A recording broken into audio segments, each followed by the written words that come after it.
Dun it, dun it, dun it.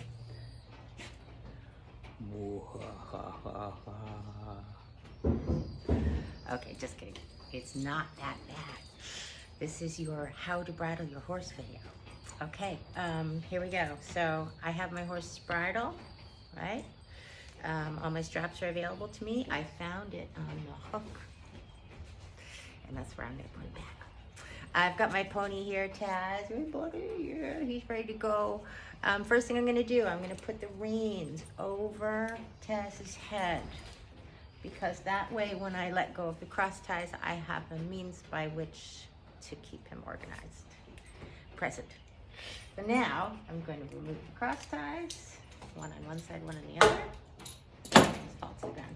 Now I've hung my bridle on my arm, my forearm, because I need two hands for this, like a lot of other things around here. I'm gonna take this off. Now notice that I'm positioned beside my horse with my hands over his head. He has not had an opportunity to wander off, okay? He's not fighting me, but I bet if I let go, he'd be out the door. All right, so now my control hand is also my bridle hand.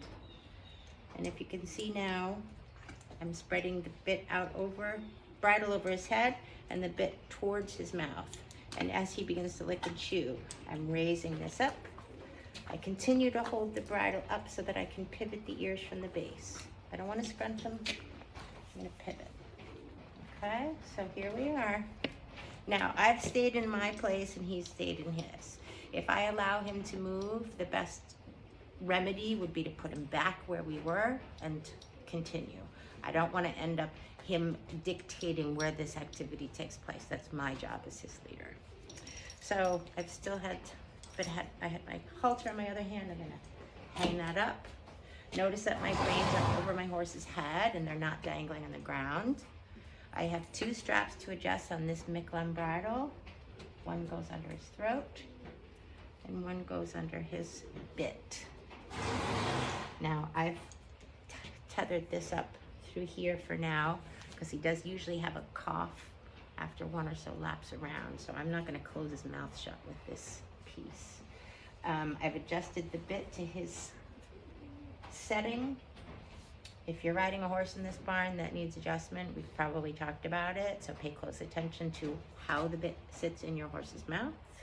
It should never be low to the point where it's banging on their teeth, and it shouldn't be so high that he looks like Groucho Marx. So with this bridle, Taz goes on hole number 2 on the bit only. And otherwise, there are no real adjustments to make other than tightening your throat latch and your nose band. Okay, so here we go. Ready? Reins over his head. Approved? Oh, one last thing. It's always good to check your horse from the front and make sure that the straps are sitting in the right places. The tabs are tucked into their keepers. We don't need any, side spooky stuff going on. Okay, now we're ready. Any questions? Come practice.